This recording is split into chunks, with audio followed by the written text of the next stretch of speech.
വരുന്ന നിയമസഭാ തെരഞ്ഞെടുപ്പിൽ അക്ഷരാർത്ഥത്തിൽ തീപാറുന്ന പോരാട്ടം നടക്കാൻ പോകുന്ന മണ്ഡലമാണ് പാലക്കാട്. 2006 ശേഷം ശക്തമായ ത്രികോണ മത്സരം നടക്കാൻ പോകുന്ന മണ്ഡലം. സിറ്റിംഗ് എംഎൽഎ ഷാഫി പറമ്പിലും അതോടൊപ്പം തന്നെ സിപിഎമ്മിന്റെ സംസ്ഥാന കമ്മിറ്റി അംഗവും മുൻ എംപിയുമായ NN കൃഷ്ണദാസും ബിജെപിയുടെ ശോഭാ സുരേന്ദ്രനും നേരിട്ട് ഏറ്റുമുട്ടുന്ന പാലക്കാട്ടെ പോരാട്ട ഭൂമിയിലാണ് ഇന്നത്തെ ദ ബിഗ് ഫൈറ്റ്.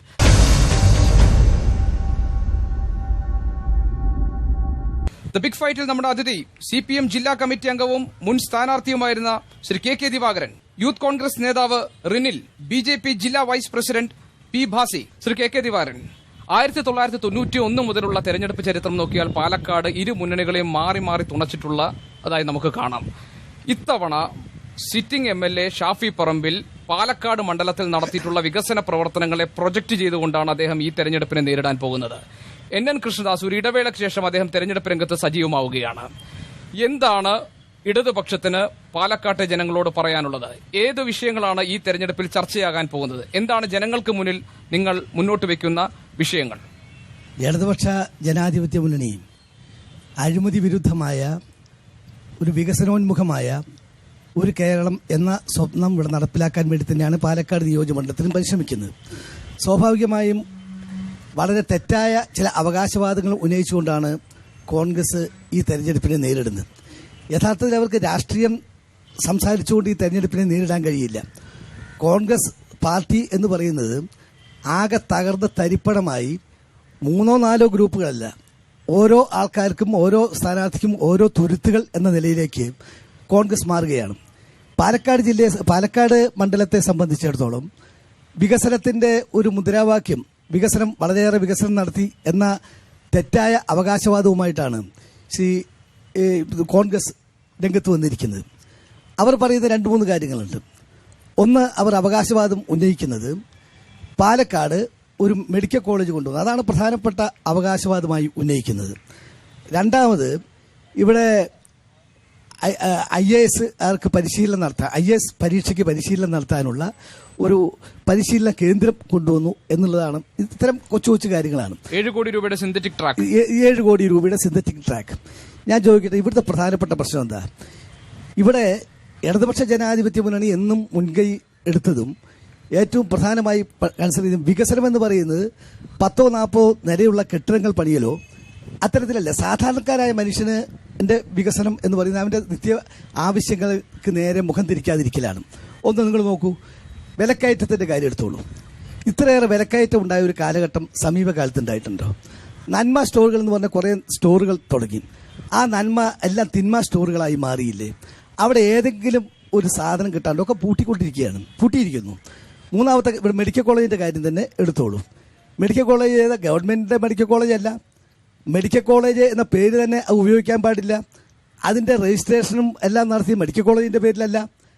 ഒരു മെഡിക്കൽ കോളേജ് എന്ന് പറഞ്ഞാൽ കുറേ ഡോക്ടർമാരെ ഉണ്ടാക്കാനുള്ള ഫാക്ടറി അല്ല. മെഡിക്കൽ കോളേജിന് പാലക്കാട് ജില്ലയിൽ ക്ഷാമമില്ല. കരുണ മെഡിക്കൽ കോളേജില്ലേ, PK ദാസ് മെഡിക്കൽ കോളേജില്ലേ, മാങ്ങോട് കേരള മെഡിക്കൽ കോളേജില്ലേ, അങ്ങനെ നിരവധി മെഡിക്കൽ കോളേജുകളുണ്ട്. അതല്ല ആവശ്യം. ഇവിടെ എന്താ ആവശ്യം? ഒന്ന്, പ്രധാനമായും മെഡിക്കൽ കോളേജിനോട് അനുബന്ധിച്ചുള്ള ആശുപത്രി. അതല്ലേ ആശുപത്രി? ജില്ലാ ആശുപത്രി എന്ന് പറഞ്ഞാൽ ഏറ്റവും പ്രധാനപ്പെട്ട ആശുപത്രിയാണ്. ഇവിടെ കേരളത്തിലെ 1-ാം നമ്പർ ആശുപത്രിയാണ്, ജില്ലാ ആശുപത്രിയാണ് പാലക്കാട് ജില്ലാ ആശുപത്രി എന്ന് പറയുന്നത്. ആ ആശുപത്രി അപ്പം മെഡിക്കൽ കോളേജിന്റെ ആശുപത്രിയായിട്ട് ഉപയോഗിക്കുന്ന ഒരു മെഡിക്കൽ കോളേജിന്റെ ആശുപത്രി നൽകിയിട്ടില്ല. പല ആൾക്കാർക്ക് അവിടെ ഹോസ്റ്റൽ പണിയുന്നുണ്ട്. ആ ഹോസ്റ്റൽ കാണിച്ച് ഇതാണ് മെഡിക്കൽ കോളേജിന്റെ ആശുപത്രി ആകാൻ പോകുന്നത് എന്ന തരത്തിലാണ് പ്രചാരണം നടത്തുന്നത്. ഒന്നാതാണ്. രണ്ടാമത്, ട്യൂട്ടോറിയൽ കോളേജ് ഇറങ്ങിയതാണ്.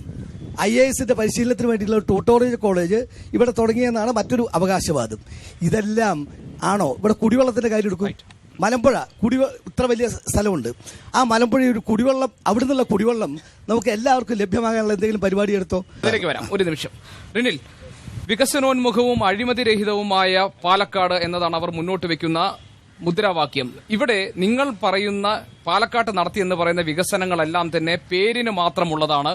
ജനോപകാരപ്രദമോ അല്ലെങ്കിൽ എടുത്തു പറയത്തക്ക ഏതെങ്കിലും മേന്മ അവകാശപ്പെടാവുന്നതായ ഒന്നല്ല. ഇതായിരിക്കും ഇടതുപക്ഷം വലിയ തെരഞ്ഞെടുപ്പ് വിഷയമാക്കാൻ പോകുന്നത് പാലക്കാട്ട്. എന്താണ് ശ്രീ കെ ദിവാകരനുള്ള താങ്കളുടെ മറുപടി? ബഹുമാനപ്പെട്ട MLA ആയിരുന്ന 5 വർഷക്കാലം പാലക്കാട് നിയോജക മണ്ഡലത്തെ പ്രതിനിധീകരിച്ച ശ്രീ ദിവാകരനോട് വളരെ ആദരവുണ്ട്. പക്ഷെ അതേസമയം ഇവിടെ കഴിഞ്ഞ 5 വർഷക്കാലം ശ്രീമാൻ ഷാഫി പറമ്പിൽ നടപ്പിലാക്കിയിട്ടുള്ള വികസന നേട്ടങ്ങൾ തന്നെയാണ് ഈ തെരഞ്ഞെടുപ്പിൽ ഞങ്ങൾ ഒരു പ്രോഗ്രസ് റിപ്പോർട്ട് പോലെ ജനങ്ങൾക്ക് മുമ്പാകെ വെക്കുന്നത്. നിങ്ങൾക്കറിയാം, പട്ടികജാതി വകുപ്പിന് കീഴിൽ ഇന്ത്യയിൽ ലോകത്തിന് തന്നെ മാതൃകയായിട്ടുള്ള ഒരു മെഡിക്കൽ കോളേജ് ഇവിടെ യാഥാർത്ഥ്യമാകുന്നതിന് ആവശ്യമായിട്ടുള്ള ഇടപെടലുകൾ നടത്തിയതിന്റെ ഭാഗമായി ഇന്ന് അതിനകത്ത് നിരവധി കുട്ടികൾ പഠിച്ചു വരുന്നുണ്ട്. അതോടൊപ്പം തന്നെ 2 വർഷക്കാലം കൊണ്ട് കിടത്തി ചികിത്സിക്കാൻ ആവശ്യമായിട്ടുള്ള സംവിധാനങ്ങളോടുകൂടി 344 കോടി രൂപയുടെ പ്രൊജക്ട് അനുവദിച്ച് കിട്ടിയിട്ടുണ്ട്. 2 വർഷത്തിനകത്ത് അവിടെ കിടത്തി ചികിത്സ ആവശ്യമായിട്ടുള്ള രീതിയിലേക്ക് കൊണ്ടുപോകും. യഥാർത്ഥത്തിൽ സാധാരണക്കാരന് ആവശ്യമായിട്ടുള്ള ഒരു സംവിധാനം എന്ന് പറയുന്നത് ഇവിടെ സാധാരണക്കാർക്ക് ചികിത്സിക്കാൻ പറ്റുന്ന ഒരു കേന്ദ്രം, ഇവിടെ ജില്ലാശുപത്രി എന്ന് പറയുന്നത് നമ്മുടെ ജില്ലാശുപത്രി ഇന്നും അപര്യാപ്തമാണ് എന്നുള്ളത് അദ്ദേഹത്തിന് തന്നെ അറിയാവുന്നതാണ്. ഇവിടെ മെഡിക്കൽ കോളേജ് വരുന്നതോടുകൂടി സാധാരണക്കാരുടെ ചികിത്സാ സംവിധാനത്തിന് ഏറ്റവും അത്യന്താപേക്ഷിതമായിട്ടുള്ള ഒരു സംവിധാനമാണ് മെഡിക്കൽ കോളേജ്. അത് ഒരു തർക്കമില്ലാതെ ആർക്കു മുമ്പിലും നട്ടലോട് നിവർത്തി പറയാൻ കഴിയുന്ന ഒരു സംവിധാനമാണ്. ഒരു മെഡിക്കൽ കോളേജ് വരുന്നത് നിസ്സാരമായിട്ടുള്ള കാര്യമാണ്. ഇവിടെ നമുക്കറിയാം, ആലപ്പുഴയിലും തിരുവനന്തപുരത്ത് ഉൾപ്പെടെ ഒരു മെഡിക്കൽ കോളേജ് സംവിധാനം അത് അക്ഷരാർത്ഥത്തിൽ ശരിയാവുന്നത് 15ഉം 20ഉം വർഷം കൊണ്ടാണ്. പക്ഷെ ഇവിടെ നമുക്കറിയാം 5 വർഷക്കാലം കൊണ്ട് ഈ കൃത്യമായിട്ടുള്ള ഒരു മെഡിക്കൽ കോളേജ് നമുക്ക് നമ്മുടെ മണ്ഡലത്തിനകത്ത് നേടിയെടുക്കാൻ ആവേശത്തോടെ കൊടിമുടിക്കൊപ്പം തന്നെ MLAയുടെ ഊർജ്ജസ്വലമായിട്ടുള്ള പ്രവർത്തനത്തിന്റെ ഭാഗമായി നേടിയെടുക്കാൻ കഴിഞ്ഞിട്ടുണ്ടെന്നുള്ള ഒരു തർക്കവും വേണ്ട. പിന്നെ IAS അക്കാഡമിയെ കുറിച്ചൊക്കെ പറയുന്നത് ഇവിടെ സാധാരണക്കാർക്ക് ട്യൂട്ടോറിയൽ കോളേജൊക്കെ തുടങ്ങാനൊക്കെ ഒരു MLAയുടെ ആവശ്യമില്ല. അതൊരു പഞ്ചായത്ത് മെമ്പറോ ഇവിടുത്തെ ഒരു സാധാരണക്കാരൻ വിചാരിച്ചാൽ പോലും PSC കോച്ചിങ് സെന്ററുകൾ തുടങ്ങാം. പക്ഷെ ഇതിനപ്പുറത്തേക്ക് നമ്മുടെ സാധാരണക്കാരായിട്ടുള്ള ആളുകൾ, നമ്മുടെ താഴ്ന്ന കുടുംബങ്ങളിൽ നിന്ന് വരുന്ന കുട്ടികൾക്ക് അവർക്ക് IAS ആകണമെങ്കിൽ അതാണ് യഥാർത്ഥത്തിൽ വികസനത്തിലുള്ള കാഴ്ചപ്പാട്. അത് വ്യത്യസ്തമാണ്. ആ വ്യത്യസ്തമായിട്ടുള്ള കാഴ്ചപ്പാട് തന്നെയാണ് നിരവധി വികസന നേട്ടങ്ങൾ ഈ തെരഞ്ഞെടുപ്പിന് മുമ്പാകെ ഞങ്ങൾ വെക്കുന്നത്. ഇപ്പോൾ മലമ്പുഴയെ കുടിവെള്ള പ്രശ്നത്തെ സംബന്ധിച്ച് മുനിസിപ്പാലിറ്റി ഒക്കെ ഭരിച്ചിരുന്ന സമയത്തും ഇവിടെ ബഹുമാനപ്പെട്ട KK ദിവാകരൻ MLA ഉൾപ്പെടെയുള്ള അദ്ദേഹം ഈ മണ്ഡലത്തെ പ്രതിനിധീകരിച്ച സമയത്തൊക്കെ തന്നെ നിരന്തരം ഇവിടെ മീഡിയ 1 ചാനലുകാർ ഉൾപ്പെടെയുള്ള ആളുകളുണ്ട്, നിങ്ങൾക്ക് അറിയാവുന്നതാണ്. നിരവധി തവണ ഇവിടെ മലമ്പുഴയിലെ വെള്ളം പൊട്ടി റോഡുകൾ മുഴുവൻ വെള്ളം നിറഞ്ഞു നിൽക്കുന്ന ഒരു സാഹചര്യമൊക്കെ ഉണ്ടായിരുന്നു. ഇന്ന് അതിനൊക്കെ ഒരു മാറ്റം വരുത്തുന്നുണ്ട്. ഈ കഴിഞ്ഞ 3 വർഷക്കാലമായിട്ട് നിങ്ങൾ എടുത്ത് പരിശോധിച്ചോ, ഏതെങ്കിലും ഒരു വാർത്തയ്ക്കകത്ത് മലമ്പുഴയിലെ കനാലിൽ നിന്ന് വരുന്ന ഈ പൈപ്പ് ലൈനുകൾ പൊട്ടിയതായിട്ടുള്ള ഒരു വാർത്ത എവിടെയെങ്കിലും കേട്ടിട്ടുണ്ടെങ്കിൽ ആ ഒരു സൂചന നിങ്ങൾക്ക് നിങ്ങളുടെ അറിവിലേക്കായിട്ട് ഞാൻ സൂചിപ്പിക്കാൻ ആഗ്രഹിക്കണം. കാരണം എവിടെയെങ്കിലും ഈ മലമ്പുഴ പൈപ്പുകൾ പൊട്ടിയിട്ടുള്ളതായിട്ടുള്ള ആരെങ്കിലും വാർത്ത വന്നതായിട്ട് എനിക്കറിവില്ല.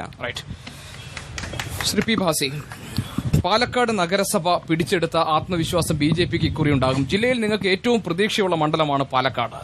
എന്താണ് BJP ജനങ്ങൾക്ക് മുന്നിൽ നിരത്തുന്ന തെരഞ്ഞെടുപ്പ് വിഷയങ്ങൾ? പാലക്കാട് നിയോജക മണ്ഡലത്തിലെ ജനങ്ങൾ ഒരു പുതിയ മാറ്റം ആഗ്രഹിക്കുന്നു എന്നതിന്റെ വ്യക്തമായ സൂചനയാണ് കഴിഞ്ഞ മുനിസിപ്പൽ പഞ്ചായത്ത് തെരഞ്ഞെടുപ്പിൽ ഉണ്ടായിട്ടുള്ളത്. അതായത് ചരിത്രത്തിലാദ്യമായി കേരളത്തിൽ പാലക്കാട് മുനിസിപ്പാലിറ്റിയിൽ BJP അധികാരത്തിൽ വന്നിരിക്കുകയാണ്. BJP അധികാരത്തിൽ വന്ന് ഇന്ന് വെറും 4 മാസമാണ് പിന്നിട്ടുള്ളത്. ഈ 4 മാസം കൊണ്ട് പാലക്കാട് മുനിസിപ്പാലിറ്റിയിൽ 150 വർഷത്തെ പഴക്കമുള്ള പാലക്കാട് മുനിസിപ്പാലിറ്റിയിൽ ഭാരതീയ ജനതാ പാർട്ടിയുടെ നേതൃത്വത്തിലുള്ള ഭരണസമിതി 4 മാസം കൊണ്ട് നിരവധി പദ്ധതികൾ കേന്ദ്ര സർക്കാരിൽ നിന്ന് പാലക്കാട് നഗരസഭയ്ക്ക് വേണ്ട നിരവധി പദ്ധതികളാണ് നേടിയെടുത്തിരിക്കുന്നത്.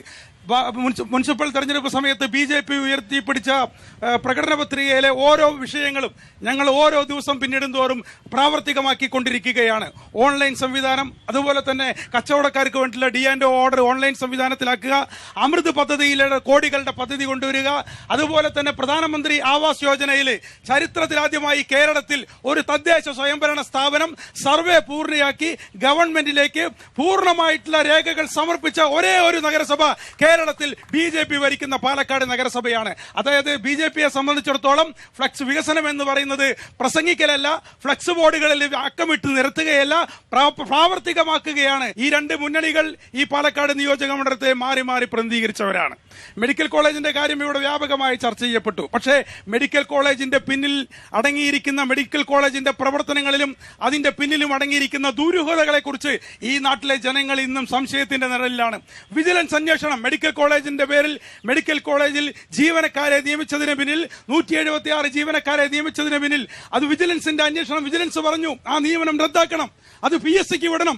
ഈ തരത്തിൽ മെഡിക്കൽ കോളേജുമായി ബന്ധപ്പെട്ടുള്ള പ്രവർത്തനങ്ങളിൽ വ്യാപകമായിട്ടുള്ള അഴിമതിയും ദുരൂഹതയും അതോടൊപ്പം തന്നെ മെഡിക്കൽ കോളേജിന്റെ പരിസര പ്രദേശങ്ങളിൽ റിയൽ എസ്റ്റേറ്റ് ബിസിനസ്സുമായി ബന്ധപ്പെട്ട് വ്യാപകമായിട്ടുള്ള കച്ചവട ശ്രമങ്ങളാണ് അവിടെ നടന്നുകൊണ്ടിരിക്കുന്നത്. നിങ്ങൾ ഒരു കാര്യം മനസ്സിലാക്കണം, വളരെ പഴക്കമുള്ള പാലക്കാട് ജില്ലാ ആശുപത്രി, ഈ ജില്ലാ ആശുപത്രി ജില്ലാ പഞ്ചായത്തിന്റെ കീഴിലാണ്, കേരള സംസ്ഥാന സർക്കാരിന്റെ കീഴിലാണ്. ഈ രണ്ട് മുന്നണികളുമാണ് ഇവിടെ കേരളത്തിലെ ഭരണത്തിന് നേതൃത്വം നൽകുന്നത്. എന്തുകൊണ്ട് ഈ ജില്ലാ ആശുപത്രിക്ക് വ്യക്തമായിട്ടുള്ള ഒരു കർമ്മ പദ്ധതി അതിന്റെ വികസനത്തിന് വേണ്ടി, അതിന്റെ പൂർത്തീകരണത്തിന് വേണ്ടി എന്തുകൊണ്ട് നൽകാൻ സാധിച്ചില്ല? ജില്ലാ ആശുപത്രിയെ നോക്കുകുത്തിയാക്കിക്കൊണ്ടുള്ള പ്രവർത്തനമാണ് ഈ രണ്ട് മുന്നണികളും നടത്തിയിട്ടുള്ളത്.